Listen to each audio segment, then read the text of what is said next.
베를린 의회가 무너졌습니다. 교통위원회 청문회 도중 단 2분짜리 KTX 실시간 주행 영상이 대형 스크린에 재생되자 회의장은 순식간에 침묵에 휩싸였어요. 서울에서 부산까지 2시간 15분, 시속 305km로 달리는 화면이 끝나자마자 한 의원이 자리에서 벌떡 일어나 외쳤습니다. 우린 아직도 6시간이 걸린다고요. 뮌헨까지 가는 게 왜 전쟁 같아야 합니까? 책상이 울리고 몇몇 의원들은 얼굴이 붉어졌습니다. SNS에서는 곧바로 밈이 쏟아졌습니다. 한국은 미래, 독일은 아직 증기기관차 시대, 베를린은 박물관, 서울은 타임머신. 단 몇 분짜리 주행 영상이 유럽 정치권과 여론을 뒤흔든 겁니다. 하지만 아무도 몰랐습니다. 이 장면이 한 젊은 독일 연구자의 인생까지 송두리째 뒤바꿔 놓을 줄은요. 정말 한국의 고속철도는 이처럼 미래 그 자체일까요? 아니면 미화된 환상일까요? 직접 확인하기 위해 한국으로 향한 한 독일인의 충격적인 여정을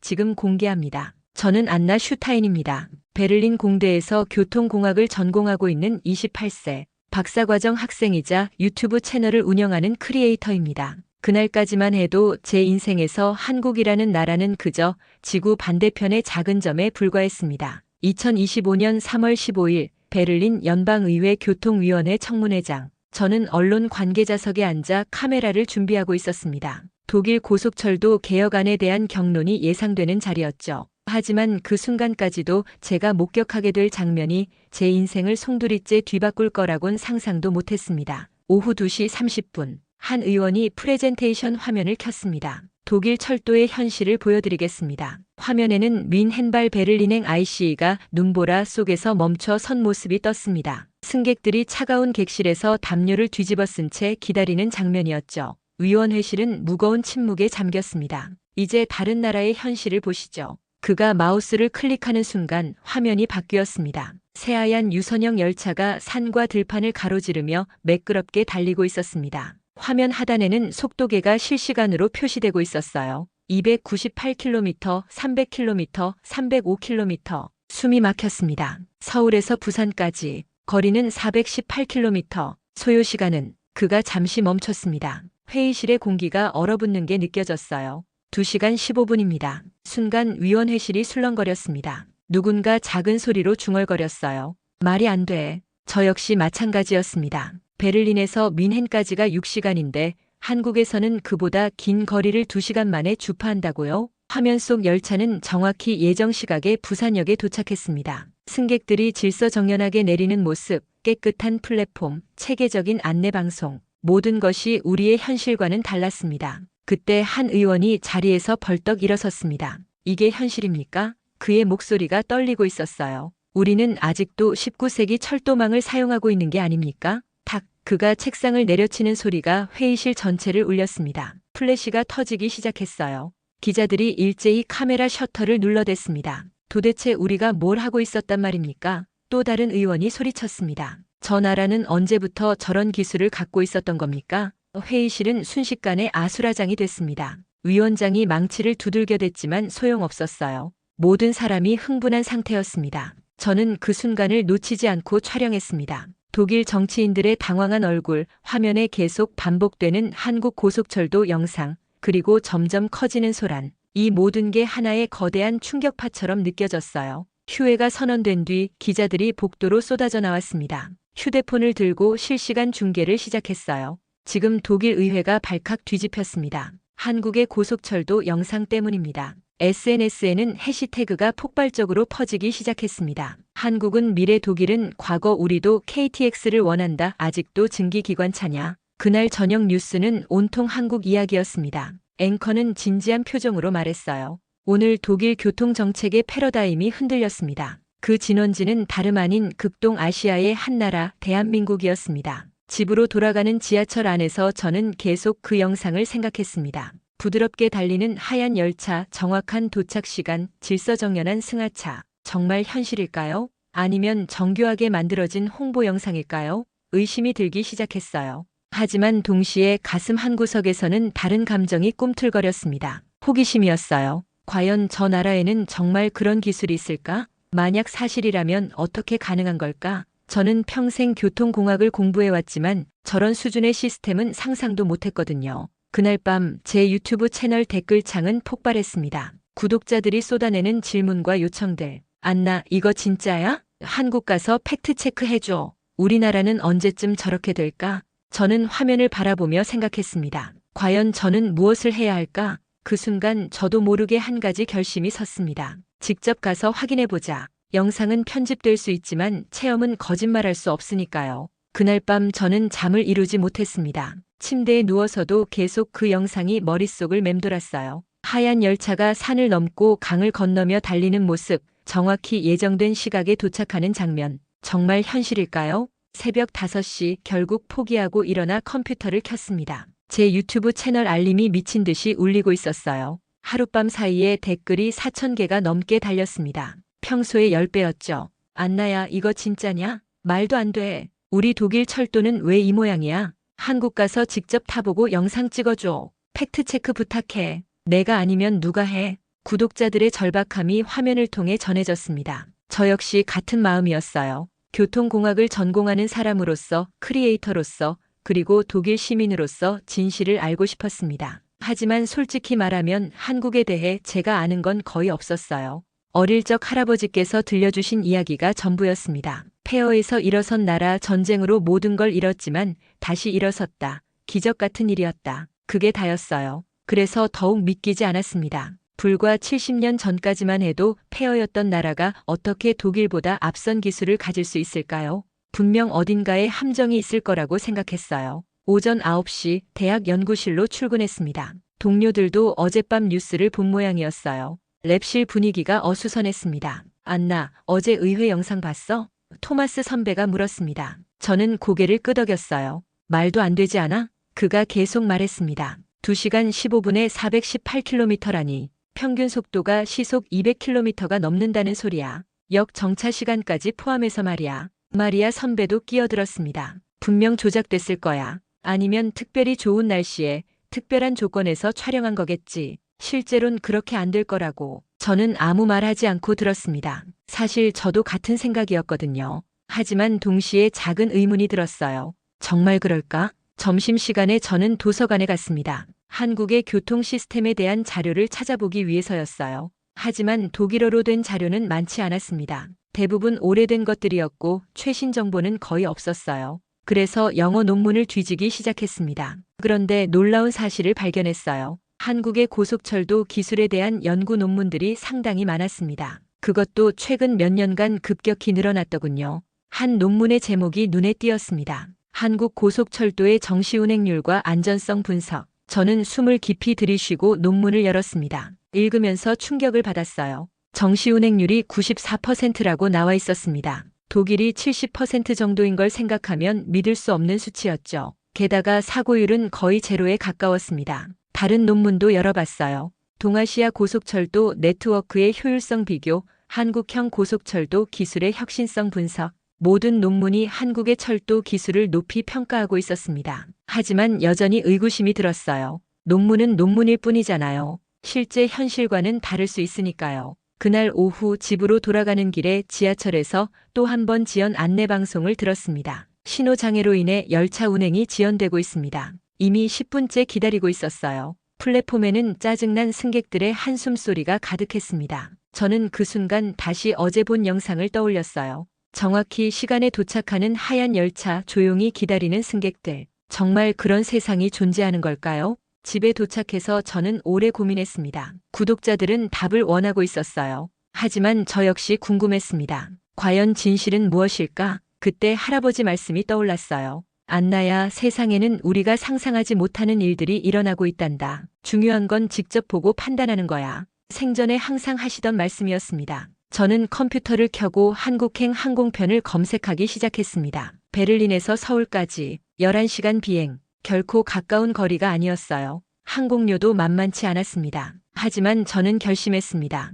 교통공학도로서 그리고 52만 구독자를 가진 크리에이터로서 진실을 알아내야 한다고요. 영상은 편집될 수 있지만 직접 체험한 건 거짓말할 수 없으니까요. 신용카드를 꺼내들고 예약 버튼을 눌렀습니다. 베를린 마이너스 서울 3월 22일 출발. 결제 완료 메시지가 떴을 때 가슴이 두근거렸어요. 그 순간 저는 알았습니다. 이 여행이 단순한 팩트체크를 넘어선 무언가가 될 거라는 걸요. 하지만 그때만 해도 제 인생이 완전히 바뀔 거라곤 상상도 못했습니다. 항공권을 출력하면서 저는 중얼거렸어요. 한국아, 내가 정말 어떤 나라인지 보여줘. 그날 밤 제 채널에 공지를 올렸습니다. 구독자 여러분, 일주일 후 한국에 갑니다. 여러분이 궁금해하는 모든 걸 직접 확인해 보겠습니다. 진실이 무엇이든 있는 그대로 전해드릴게요. 댓글이 폭주했습니다. 응원의 메시지들이 쏟아졌어요. 그 순간 저는 느꼈습니다. 이건 단순히 제 궁금증을 해결하는 여행이 아니라 수십만 명이 함께하는 진실 찾기 여행이 될 거라는 걸요.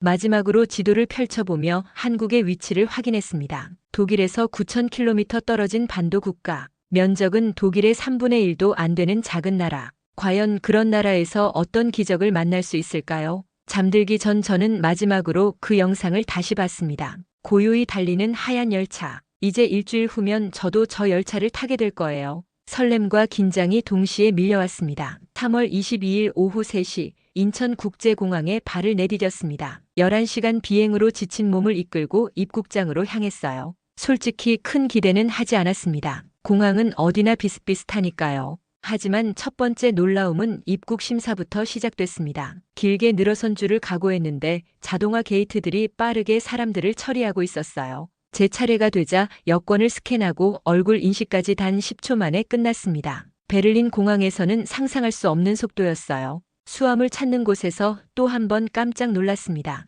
제 캐리어에 붙은 바코드를 찍으니 휴대폰 화면에 실시간 위치가 떴어요. 수화물 벨트 3번에서 대기 중이라는 메시지와 함께 예상 도착 시간까지 표시되더군요. 정확히 그 시간에 제 캐리어가 나타났습니다. 시작부터 뭔가 다르네. 처음으로 그런 생각이 들었어요. 공항에서 나와 대중교통 안내판을 찾았습니다. 서울역까지 가는 방법을 알아보려고요. 그런데 안내판을 보는 순간 눈이 휘둥그레졌어요. 공항철도와 지하철, 버스 노선이 하나의 통합된 지도로 표시되어 있었습니다. 각 노선의 실시간 도착 정보까지 함께요. 더 놀라운 건 휴대폰 앱이었어요. 지하철 지도라는 앱을 다운받으니 제가 서 있는 위치부터 목적지까지의 최적 경로가 자동으로 계산됐습니다. 소요시간, 환승 정보, 심지어 몇 호차에 타면 가장 빨리 갈 수 있는지까지 알려주더군요. 베를린에서는 교통 앱이 자주 오류를 일으키는데 여기서는 모든 정보가 실시간으로 정확하게 업데이트되고 있었어요. 처음엔 우연의 일치라고 생각했습니다.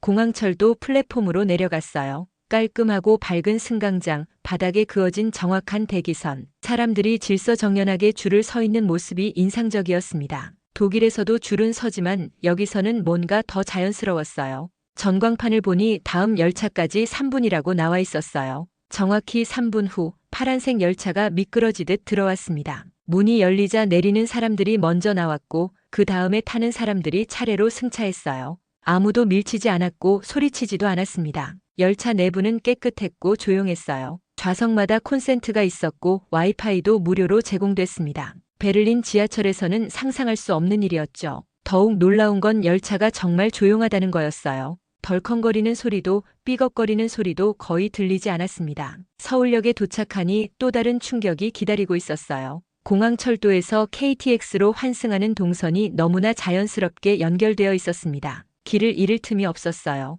바닥에 색깔별 유도선, 천장의 방향 표시, 곳곳에 안내판, 모든 게 유기적으로 연결되어 있었습니다. 하지만 진짜 충격은 KTX 매표소에서 받았어요. 저는 독일에서 미리 KTX 앱을 다운받아뒀거든요. 부산행 표를 예매해놨는데 역에 도착하니 자동으로 좌석 정보가 업데이트됐어요. 게이트 번호, 승차 위치, 심지어 도착 예정 시각까지 실시간으로 보여주더군요. 베를린에서는 기차 앱이 자주 먹통이 되거나 잘못된 정보를 보여줍니다. 그래서 항상 역 직원에게 다시 확인해야 해요. 하지만 여기서는 앱의 정보를 완전히 신뢰할 수 있을 것 같았습니다. KTX 대합실에 들어서니 더욱 놀랐어요. 넓고 밝은 공간, 편안한 의자들, 곳곳에 설치된 충전 스테이션, 카페와 편의점, 심지어 작은 서점까지 있었어요. 독일 기차역의 삭막한 분위기와는 완전히 달랐습니다. 플랫폼으로 내려가는 순간 가슴이 두근거렸어요. 드디어 제가 그 유명한 KTX를 직접 보게 되는 순간이었으니까요.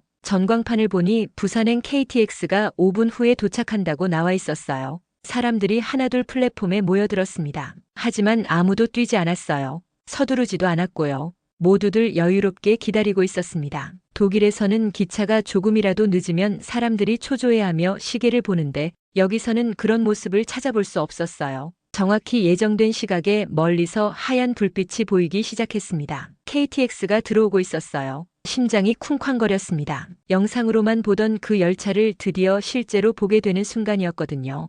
열차가 천천히 속도를 줄이며 플랫폼에 들어왔어요. 소음이 거의 없었습니다. 미끄러지듯 부드럽게 정확한 위치에 멈춰 섰어요. 문이 열리자 승객들이 조용히 내렸고 곧이어 탑승이 시작됐습니다. 제가 예매한 좌석을 찾아가니 창가 자리였어요. 좌석은 넓고 편안했고 앞 좌석과의 간격도 충분했습니다. 테이블도 있었고 콘센트와 USB 포트까지 갖춰져 있었어요. 독일의 ICE보다 훨씬 편안했습니다. 출발 시각이 되자 정말 정시의 열차가 움직이기 시작했어요. 가속도 부드러웠습니다. 덜컹거림이나 흔들림 없이 매끄럽게 속도를 올렸어요. 창밖으로 서울의 풍경이 빠르게 흘러갔습니다. 그때 저는 깨달았습니다. 어제까지만 해도 과장된 홍보 영상이라고 생각했던 그 모든 것들이 실제로 존재한다는 걸요. 정시 운행, 부드러운 승차감, 완벽한 시스템, 모든 게 현실이었어요. 창밖 풍경을 바라보며 저는 생각했습니다. 이건 단순한 운이 아니야. 뭔가 근본적으로 시스템이 다르다.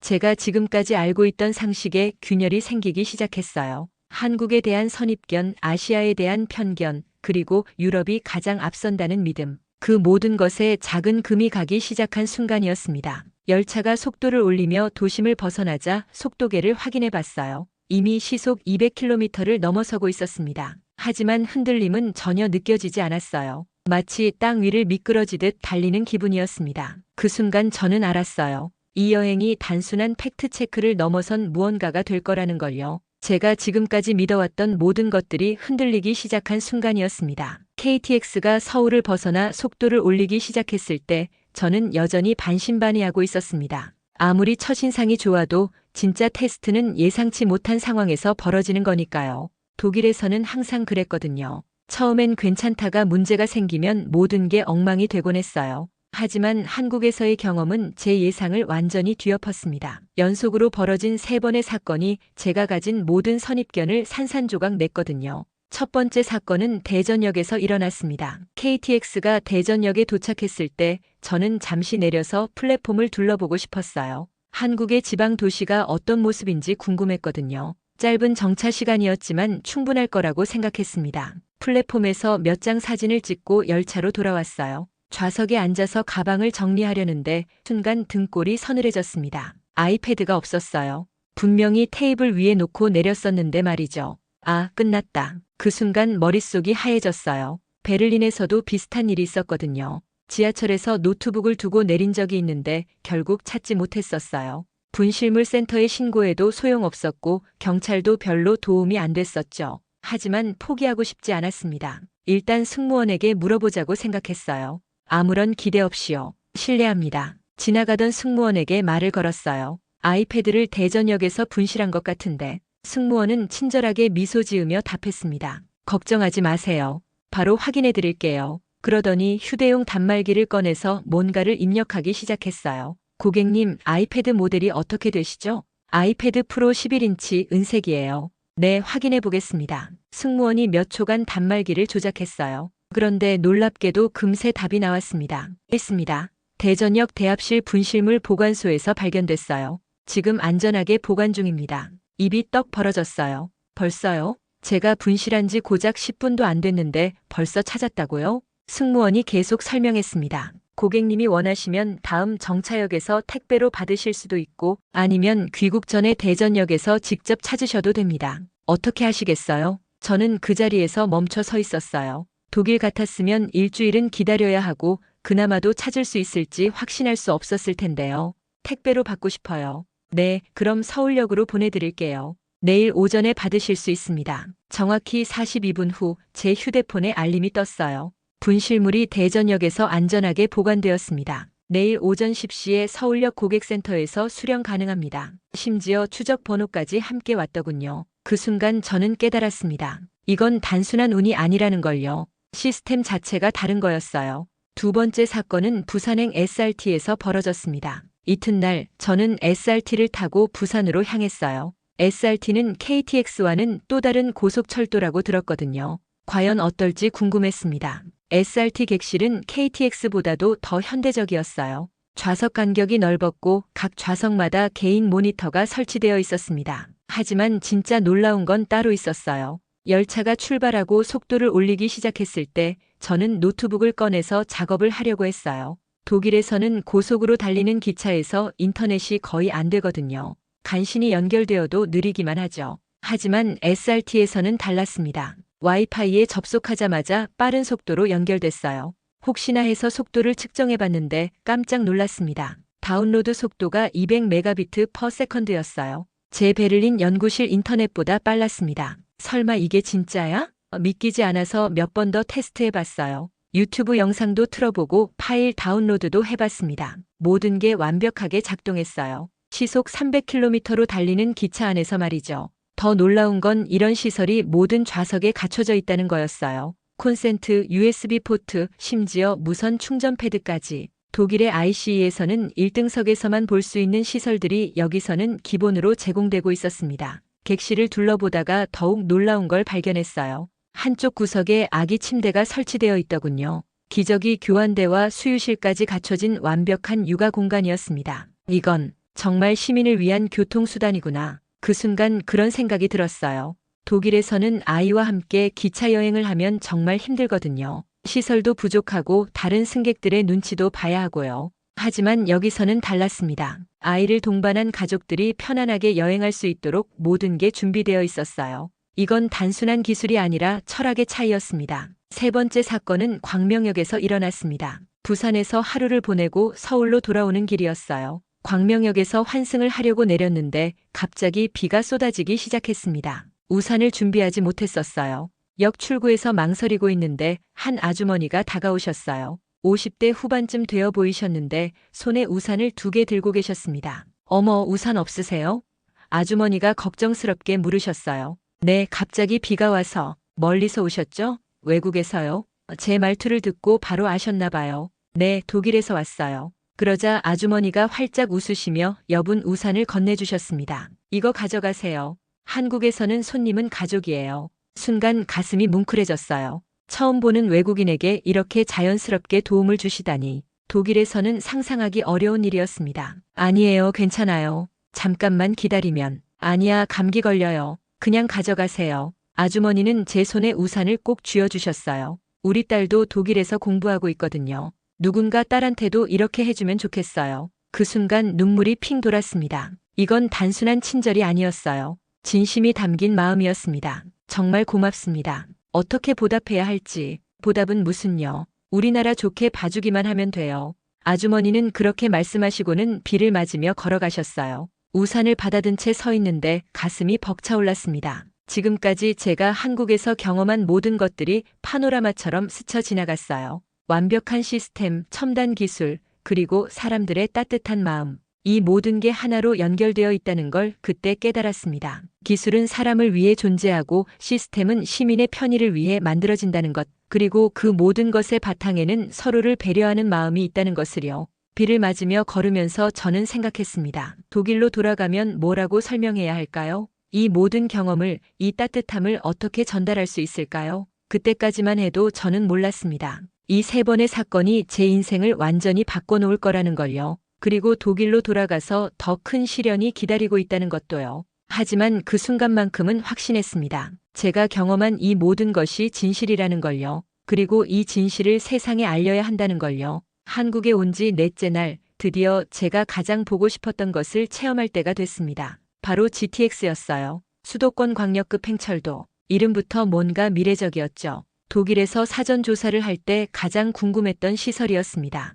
아침 일찍 삼성역으로 향했어요. 지하철역에서 GTX로 환승하는 길을 찾아 내려가는데 점점 깊어지는 지하 공간에 압도당했습니다. 마치 지하 도시로 들어가는 기분이었어요. GTX 승강장에 도착한 순간 숨이 멎을 뻔했습니다. 제가 상상했던 것보다 훨씬 웅장했어요. 천장이 얼마나 높은지 목을 뒤로 젖혀도 끝이 보이지 않을 정도였습니다. 그리고 승강장 전체를 감싸는 전면 스크린 도어. 마치 우주선 내부에 와 있는 듯한 착각이 들었어요. 베를린의 지하철역과는 차원이 달랐습니다. 여기서는 모든 게 정교하고 미래지향적이었어요. 바닥은 매끈한 대리석으로 되어 있었고 천장의 조명은 부드럽게 공간 전체를 밝히고 있었습니다. 승강장 스크린에는 실시간 정보가 표시되고 있었어요. 다음 열차 청량리 방향 2분 30초 후 도착. 정말 2분 30초 간격으로 운행된다는 게 사실이었나 봅니다. 그런데 정말 놀라운 일이 벌어졌어요. 정확히 2분 30초 후 멀리서 불빛이 보이기 시작했습니다. 그리고 곧이어 은색 열차가 조용히 미끄러지듯 들어왔어요. 소음이라고는 바람 소리뿐이었습니다. 문이 열리자 승객들이 질서정연하게 내렸고 저도 함께 탑승했어요. 객실 내부는 일반 지하철과는 완전히 달랐습니다. 좌석이 진행 방향을 향해 배치되어 있었고 각 좌석 간격도 넉넉했어요. 마치 고속철도 객실 같았습니다. 출발하자마자 가속력에 깜짝 놀랐어요. 일반 지하철보다 훨씬 빨리 속도를 올렸습니다. 하지만 승차감은 부드러웠어요. 흔들림이 거의 없었거든요. 창밖으로 지하 터널이 빠르게 지나갔습니다. 속도가 얼마나 빠른지 알 수 없을 정도였어요. 그런데 놀랍게도 청량리까지 정말 11분 만에 도착했습니다. 평소 같으면 30분은 걸릴 거리를 말이에요. 이게 바로 미래구나. 내리면서 그런 생각이 들었어요. 독일에서는 상상조차 할 수 없는 수준의 교통 시스템이었습니다. 지하 깊숙이 건설된 전용선로, 최첨단 열차, 그리고 완벽한 운행 시스템. 모든 게 하나로 연결되어 있었어요. 하지만 진짜 충격은 그 다음에 기다리고 있었습니다. 오후에 김포공항으로 향했어요. 특별한 체험을 위해서였죠. 바로 도심항공교통, UAM을 보기 위해서였습니다. 한국에서 시범 운행을 시작했다는 소식을 듣고 어떻게든 보고 싶었거든요. 김포공항 UAM 터미널에 도착했을 때 눈앞의 광경에 할 말을 잃었습니다. 마치 공상과학 영화 속에나 나올 법한 건물이었어요. 유리와 강철로 이루어진 미래적인 외관, 곡선으로 디자인된 지붕, 모든 게 완벽했습니다. 터미널 내부는 더욱 놀라웠어요. 높은 천장, 넓은 공간, 그리고 곳곳에 배치된 디지털 스크린들. 공항이라기보다는 우주기지에 온 것 같은 느낌이었습니다. 안내 직원에게 시범 탑승이 가능한지 물어봤어요. 운이 좋게도 그날 오후에 시범 운행이 있다고 하더군요. 외국인 체험객을 위한 특별 프로그램이었어요. 대기실에서 기다리는 동안 가슴이 두근거렸습니다. 드디어 하늘을 나는 택시를 타게 되는 거였어요. 어릴 적 꿈꾸던 미래가 현실이 되는 순간이었습니다. 안나 슈타인 씨, 탑승 준비되셨습니다. 직원이 부르자 일어났어요. 다른 체험객들과 함께 발착장으로 향했습니다. 발착장에 나서는 순간 입이 떡 벌어졌습니다. 헬리패드 위에 작고 예쁜 전기 비행체가 서 있었어요. 8개의 로터가 달린 흰색 기체. 조용히 회전하는 프로펠러에서는 거의 소음이 나지 않았습니다. 이게 정말 날아요? 옆에 있던 일본인 관광객이 중얼거렸어요. 저도 같은 생각이었습니다. 조종사가 안전 설명을 해주었어요. 총 비행 시간은 15분입니다. 김포공항에서 여의도까지 갔다가 다시 돌아오는 코스예요. 최고 고도는 300m, 최고 속도는 시속 120km입니다. 탑승하자마자 안전벨트를 맸어요. 좌석은 의외로 편안했고 창문도 넓어서 경치가 잘 보였습니다. 다른 승객들도 모두 긴장한 표정이었어요. 이제 출발하겠습니다. 조종사의 말과 함께 로터가 빨라지기 시작했습니다. 하지만 소음은 헬기의 절반도 안 됐어요. 그리고 천천히 부드럽게 기체가 떠오르기 시작했습니다. 순간 심장이 멎는 줄 알았어요. 정말 날고 있었어요. 지면이 점점 멀어지면서 김포공항 전체가 내려다 보였습니다. 활주로와 터미널, 그리고 주변 건물들이 마치 모형처럼 작아졌어요. 와, 탄성이 절로 나왔습니다. 다른 승객들도 마찬가지였어요. 모두들 창밖을 보며 감탄하고 있었습니다. 기체가 안정되자 조종사가 설명을 시작했어요. 지금 보이는 게 한강입니다. 저기 보이는 다리들이 모두 서울의 한강대교들이에요. 정말 장관이었어요. 높은 빌딩들 사이로 흐르는 한강, 도시 전체를 감싸는 산들, 그리고 질서정연하게 뻗은 도로들, 모든 게 조화롭게 어우러져 있었습니다. 여의도 상공에 도착했을 때는 더욱 놀랐어요. 금융 중심가의 마천루들이 바로 눈앞에 있었어요. 마치 거대한 도시 정글 속을 날고 있는 기분이었습니다. 저기 보이는 건물이 63빌딩이고 옆에 있는 게 IFC 타워입니다. 조종사의 설명을 들으며 카메라를 눌러댔어요. 이 모든 순간을 기록하고 싶었거든요. 비행 내내 기체는 안정적이었어요. 바람에 흔들리는 느낌도 거의 없었고 소음도 일반 자동차보다 조용했습니다. 정말 미래의 교통수단이라는 느낌이 들었어요. 김포공항으로 돌아오는 길에 저는 생각했습니다. 이게 정말 현실이야? 불과 몇 년 전까지만 해도 상상 속에서만 존재하던 하늘을 나는 택시가 실제로 운행되고 있었어요. 착륙하자마자 조종사가 말했습니다. 내년부터는 정식 상용 서비스가 시작됩니다. 김포공항에서 강남까지 10분이면 갈 수 있어요.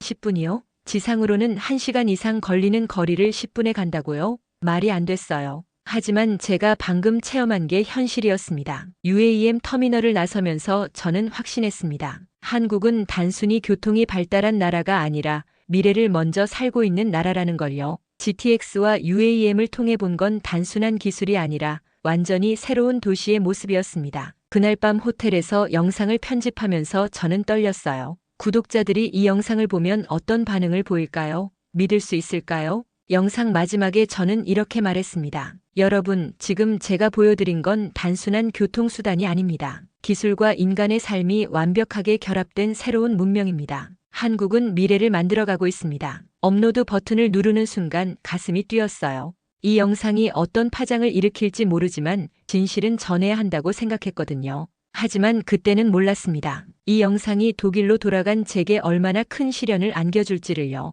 한국에서 돌아온 지 사흘 만에 제 인생이 뒤바뀌었습니다. 인천공항에서 베를린으로 향하는 비행기에 몸을 맡길 때까지만 해도 저는 단순한 여행기를 올릴 생각이었어요. 하지만 현실은 제 예상을 완전히 벗어났습니다. 베를린 테겔 공항에 도착하자마자 제 휴대폰이 미친 듯이 울렸어요. 문자, 전화, 이메일이 폭주하고 있었습니다. 한국에서 올린 영상들이 독일 인터넷을 강타한 거였어요. 안나, 당장 연락 주세요. 급합니다. 독일 공영방송 GDF에서 온 메시지였습니다. 한국 교통 시스템 관련 긴급 인터뷰 요청. ARD에서도 연락이 왔어요. 내일 아침 뉴스에 출연 가능하신가요? 심지어 영국 BBC, 프랑스 이사 방송국에서까지 연락이 쏟아졌습니다. 제가 올린 GTX와 UAM 영상이 유럽 전역으로 퍼진 거였어요. 집에 도착해서 제 유튜브 채널을 확인해 봤는데 깜짝 놀랐습니다. 조회수가 200만을 넘어서고 있었어요. 평소의 100배였죠. 댓글도 3만 개가 넘게 달려 있었습니다. 하지만 댓글들은 극단적으로 나뉘어 있었어요. 절반은 감탄과 부러움이었고 나머지 절반은 의심과 비판이었습니다. 안나, 정말 대단해. 한국이 이렇게 발전했다니. 이건 분명 조작된 영상이야. 말이 안 돼. 한국 정부가 돈 줬나? 너무 일방적이잖아. 우리 독일은 뭐 하고 있었던 거야? 특히 독일 교통업계 관계자들의 반응이 거셌어요. 과장된 홍보에 속았다. 현실을 제대로 파악하지 못했다는 비판이 쏟아졌습니다. 그 와중에 첫 번째 방송사 미팅 요청이 들어왔어요. GDF의 시사 프로그램 제작진에서 만나자고 했습니다. 베를린 방송국 건물에서 만난 프로듀서는 친근하게 웃으며 말했어요. 안나 씨, 한국 여행 정말 흥미로웠을 것 같아요. 시청자들이 굉장히 관심 있어 합니다. 네, 정말 놀라운 경험이었어요. 그런데 말이죠. 프로듀서의 표정이 진지해졌어요. 우리가 조사해본 바로는 한국철도공사가 엄청난 적자에 시달리고 있더라고요. 노사 갈등도 심하고요. 순간 뭔가 이상하다는 생각이 들었어요. 그런 부분도 있을 수 있죠. 하지만 제가 직접 본 시설과 서비스는 바로 그겁니다. 프로듀서가 끼어들었어요. 시청자들이 알고 싶어하는 건 균형 잡힌 시각이에요. 좋은 면만 보여주면 광고처럼 보이거든요. 제 가슴이 답답해졌습니다. 하지만 제가 경험한 건 정말, 물론이죠. 안나 씨가 경험하신 건 분명 좋았을 거예요. 하지만 그게 전부는 아니잖아요. 한국도 문제가 있을 텐데 그런 부분을 좀 더 균형 있게 다뤄주시면 어떨까요? 그날 밤 집에 돌아와서 저는 고민에 빠졌습니다. 정말 제가 한 면만 본 걸까요? 한국의 어두운 면을 놓친 건 아닐까요? 하지만 곰곰 생각해봐도 제가 경험한 건 명확했어요. 완벽한 정시 운행, 친절한 서비스, 최첨단 시설, 모든 게 현실이었습니다. 이튿날 ARD에서도 비슷한 요청이 들어왔어요. 한국 철도의 문제점도 함께 다뤄달라는 거였죠. 프랑스와 영국 방송사들도 마찬가지였습니다. 심지어 제가 다니는 대학에서도 압박이 들어왔어요. 교통공학과 주임 교수가 저를 연구실로 불렀습니다. 안나, 내 영상 때문에 학과가 시끄러워졌어. 무슨 말씀이신지. 자동차 업계에서 후원하는 연구 프로젝트들이 있잖아. 그쪽에서 불편해하고 있다는 얘기가 들려와. 순간 모든 게 이해됐어요. 독일 자동차 업계에서는 대중교통이 발달하는 걸 반기지 않을 테니까요. 특히 한국 수준의 철도 시스템이 독일에 도입되면 자동차 판매에 타격을 줄 수도 있고요. 교수님, 하지만 제가 본 건 사실인데요. 물론 사실이겠지. 하지만 학문적 객관성을 유지해야 하지 않겠나? 한쪽 면만 보여주면 연구자로서 신뢰성에 문제가 생길 수 있어. 그날 밤 저는 잠을 이룰 수 없었어요. 모든 사람들이 제게 같은 이야기를 하고 있었습니다. 균형을 맞춰라, 비판적 시각을 가져라, 너무 일방적이다. 하지만 저는 확신했어요. 제가 본 것, 경험한 것은 진실이었습니다. 왜 진실을 말하는 게 일방적이라는 비난을 받아야 할까요? 마침내 GDF 생방송 출연 날이 왔습니다. 메이크업실에서 준비하는 동안 프로듀서가 다시 한번 당부했어요. 안나, 오늘 시청자가 200만 명이 볼 거예요. 너무 한국만 칭찬하지 말고 독일 교통의 현실적 제약도 함께 언급해 주세요. 어떤 제약 말인가요? 예산 문제, 기존 인프라의 한계, 정치적 이해관계, 뭐 그런 것들 말이에요. 한국은 새로 지었지만 우리는 기존 것을 개선해야 하니까 다르죠. 스튜디오에 들어가는 순간 긴장됐어요. 앵커와 다른 패널들이 저를 맞이했습니다. 교통정책 전문가, 정치인, 시민단체 대표까지 참석한 대규모 토론 프로그램이었어요. 방송이 시작되자 앵커가 물었습니다. 안나 씨, 한국의 교통 시스템을 직접 체험해 보셨는데 어떠셨나요? 정말 놀라웠습니다. 정시 운행률, 서비스 품질, 기술 수준 모든 면에서 상상을 뛰어넘었어요. 그러자 교통정책 전문가가 끼어들었어요. 하지만 한국철도 공사의 부채 규모를 아시나요? 우리 독일과 비교했을 때 지속 가능성에 의문이 있지 않나요? 저는 잠시 망설였어요.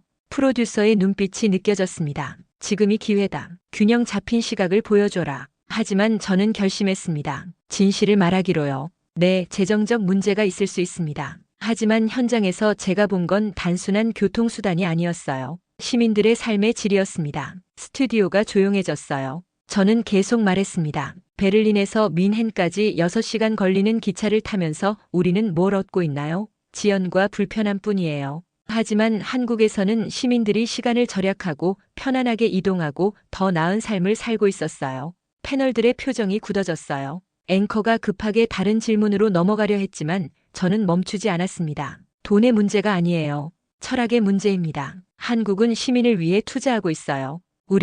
우리는 뭘 위해 투자하고 있죠? 방송이 끝나고 프로듀서의 얼굴은 얼어 있었어요. 안나, 우리가 원한 건 그런 게 아니었는데. 죄송해요. 하지만 거짓말할 수는 없었어요. 집으로 돌아가는 택시 안에서 저는 떨고 있었습니다. 방금 제가 한 말이 어떤 결과를 가져올지 알 수 있었거든요. 하지만 후회하지 않았어요. 창밖으로 베를린의 야경이 지나갔습니다. 아름다운 도시지만 한국에서 본 미래의 모습과는 달랐어요. 우리는 과거에 머물러 있는 건 아닐까요? 그날 밤 제 휴대폰은 다시 울렸습니다. 하지만 이번에는 비난의 메시지들이었어요. 배신자, 매국노, 한국 로비에 당했다. 동시에 응원의 메시지도 있었어요.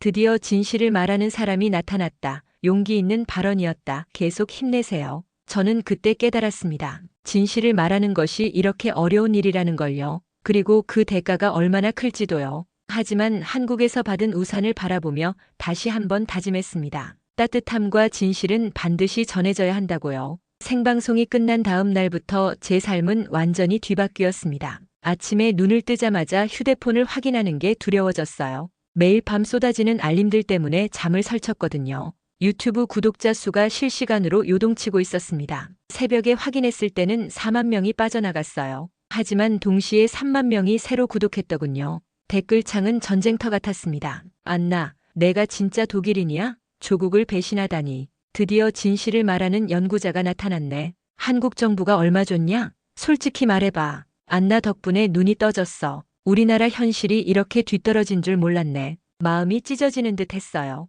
평생 키워온 채널이 제가 심혈을 기울여 만든 커뮤니티가 두 동강 나고 있었거든요. 더 충격적인 건 연구실에서의 반응이었어요. 월요일 아침 대학에 가니 동료들의 시선이 차가웠습니다. 평소 친하게 지내던 토마스 선배도 고개를 돌렸어요. 점심시간에 카페테리아에서 혼자 앉아 있는데 몇몇 학생들이 수군거리는 소리가 들렸어요. 저 사람이 한국 편든다고 난리치네야? 교수님들이 엄청 화가 났대. 연구비 끊길 수도 있다던데? 숟가락을 든 손이 떨렸습니다. 밥맛이 없었어요. 그동안 함께 공부하고 연구했던 동료들이 하루아침에 등을 돌리다니. 오후에 더 충격적인 소식이 기다리고 있었어요. 연구실 사무실에서 전화가 왔습니다. 안나 랩장님이 부르셔요. 지금 당장 오라고 하세요. 심장이 쿵쾅거렸어요. 무슨 일인지 뻔했거든요. 랩장 사무실 문을 열고 들어가니 밀러 교수님이 심각한 표정으로 앉아 계셨어요. 평소의 자상한 모습은 온데간데 없었습니다. 앉아, 안나.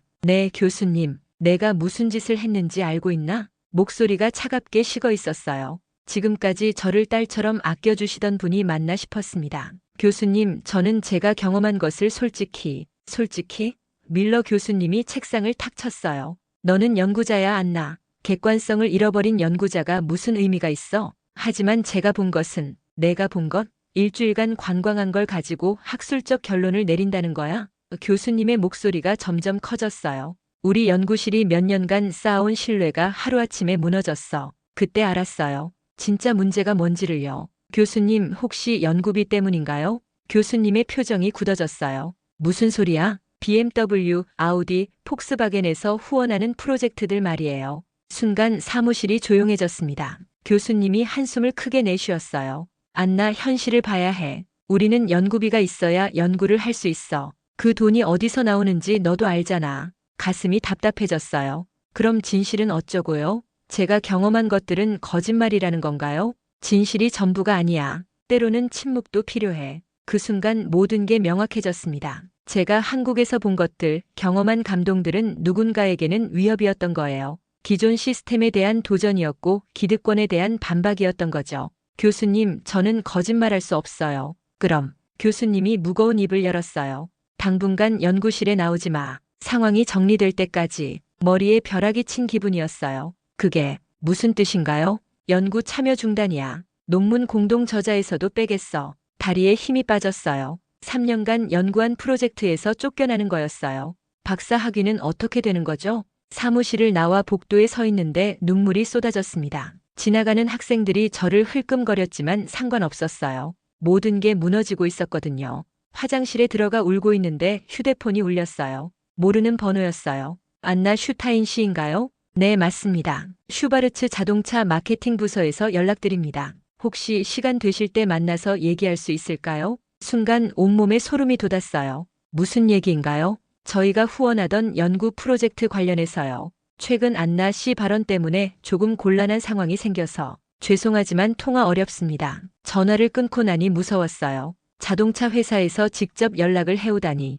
제가 말한 진실이 이렇게 큰 파장을 일으킬 줄 몰랐어요. 집에 돌아가는 지하철 안에서 제 유튜브를 다시 확인해 봤어요. 구독자는 계속 줄고 있었지만 새로 올라오는 댓글들 중에는 의미 있는 것들이 있었어요. 안나, 나는 너를 믿어. 진실을 말해줘서 고마워. 우리 독일이 정말 뒤떨어져 있다는 걸 깨달았어. 한국 여행 계획 세우고 있어. 직접 확인해보고 싶어. 특히 한 댓글이 가슴을 울렸어요. 안나야, 내가 베를린에서 40년 살면서 느낀 건데 진실을 말하는 사람은 항상 외로워. 하지만 그 덕분에 세상이 조금씩 나아져. 포기하지 마. 그날 밤 침대에 누워서 한국에서 받은 우산을 바라봤어요. 광명역에서 만난 그 아주머니의 따뜻한 미소가 떠올랐습니다. 한국에서는 손님이 가족이에요. 그때 깨달았어요. 제가 한국에서 경험한 건 단순한 기술의 진보가 아니었어요. 사람을 먼저 생각하는 철학이었고 시민의 편의를 최우선으로 하는 가치관이었어요. 그리고 그런 가치관이 기술과 만났을 때 일어나는 기적을 목격한 거였죠.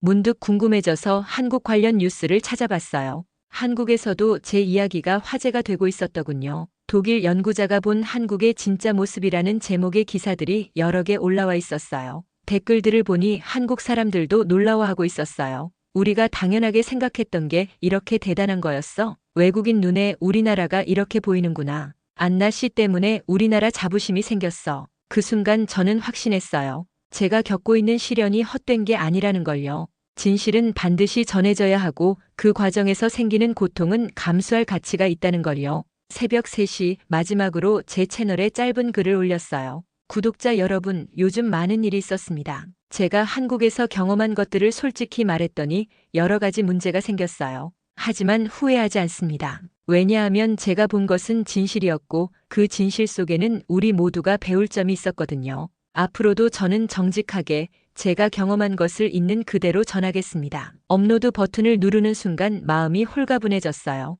연구실에서 쫓겨났지만 후원사들이 등을 돌렸지만 저는 제가 옳은 일을 하고 있다고 확신했어요. 그리고 한국에서 배운 가장 중요한 교훈을 떠올렸습니다. 정직과 따뜻함이 기술과 만나면 기적이 일어난다는 것, 그리고 그 기적은 용기 있는 사람들이 만들어간다는 것을요. 창밖으로 베를린의 새벽이 밝아오고 있었어요. 새로운 하루가 시작되고 있었습니다. 그리고 저는 준비가 되어 있었어요. 어떤 시련이 와도 진실을 포기하지 않을 준비가요. 한 달이 지났습니다. 그 한 달은 제 인생에서 가장 힘들면서도 가장 의미 있는 시간이었어요. 연구실에서는 여전히 출입 금지 상태였지만 더 이상 괴롭지 않았습니다. 오히려 자유로웠어요. 그 사이 놀라운 변화들이 일어났어요. 제 유튜브 채널은 구독자 60만을 넘어섰습니다. 처음에 떠났던 사람들보다 새로운 구독자가 훨씬 많았어요. 그리고 그들은 단순한 시청자가 아니었습니다. 진실을 원하는 사람들이었어요. 더욱 놀라운 건 유럽 각국에서 일어나는 변화였습니다.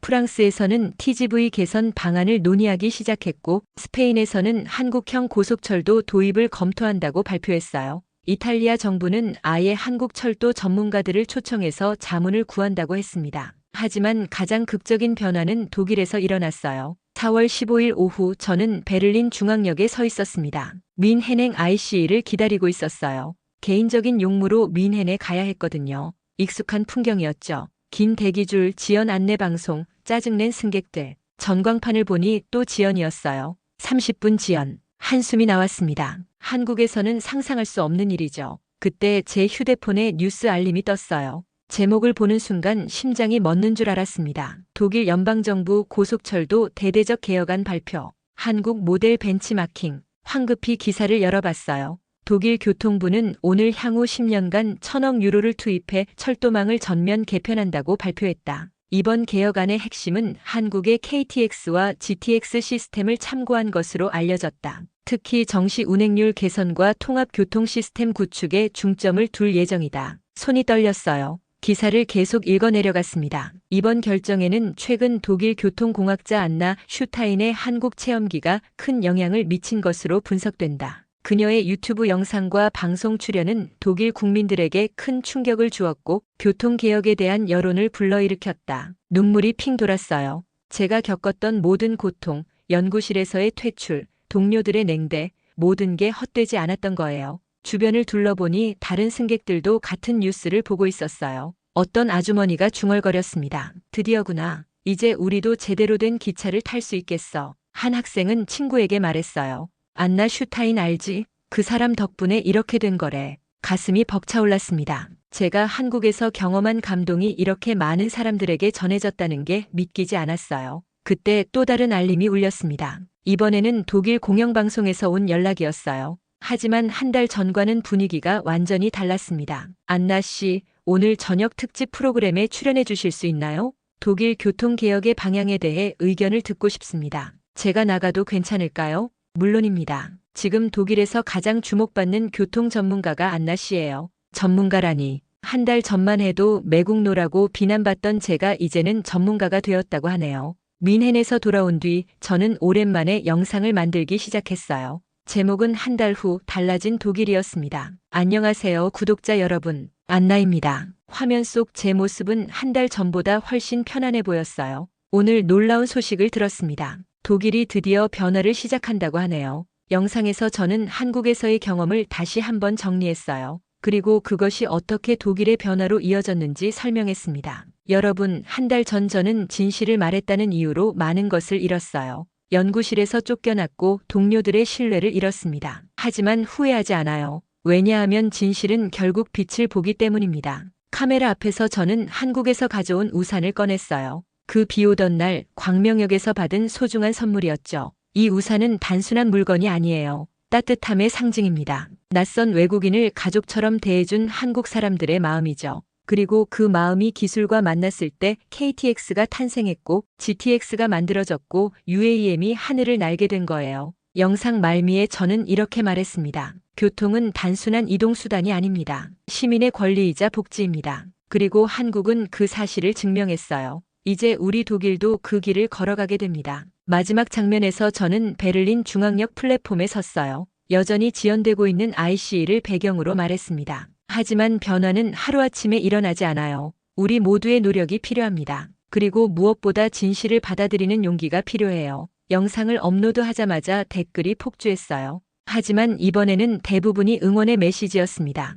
안나, 내가 있어서 독일이 바뀔 수 있었어. 고마워. 한국 정말 가보고 싶다. 직접 체험해보고 싶어. 우리나라도 곧 저렇게 될 거라니 기대된다. 그날 밤 제가 다니던 대학에서 연락이 왔어요. 밀러 교수님이었습니다. 안나, 내일 시간 있나? 얘기할 게 있어. 다음날 연구실에 가니 교수님의 표정이 완전히 달라져 있었어요. 한 달 전에 차가움은 온데간데 없고 어색한 미소를 띠고 계셨습니다. 안나, 그동안 미안했다. 순간 귀를 의심했어요. 내가 옳았어. 나는 현실에 안주하고 있었고 진실을 외면하고 있었지. 교수님, 다시 돌아와라. 연구실에서 너를 기다리고 있어. 그리고 교수님이 잠시 망설이더니 말했어요. 새로운 프로젝트를 맡아주면 어떨까? 한국식 교통 시스템 도입 방안 연구 말이야. 그 순간 저는 깨달았습니다. 진실은 결국 승리한다는 것을요. 힘들고 어려워도 외롭고 고통스러워도 옳은 일을 계속하면 언젠가는 세상이 변한다는 것을요.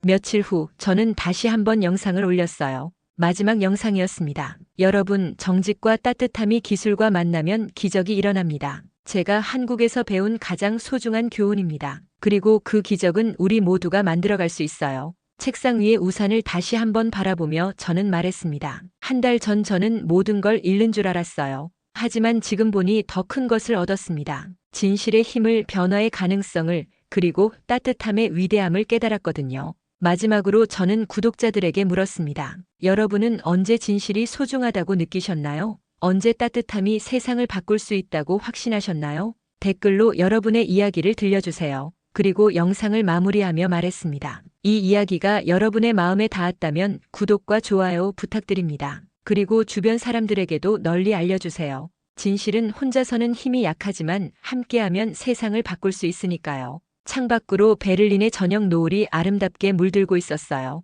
새로운 시작을 알리는 듯 했습니다. 독일의 새로운 시작, 제 인생의 새로운 출발, 그리고 진실이 승리하는 세상의 시작을요. 그 순간 저는 속삭였습니다. 정직과 따뜻함이 기술과 만나면 기적은 현실이 된다. 한국에서 받은 그 작은 우산이 결국 유럽 전체의 하늘을 바꿔놓은 거였습니다.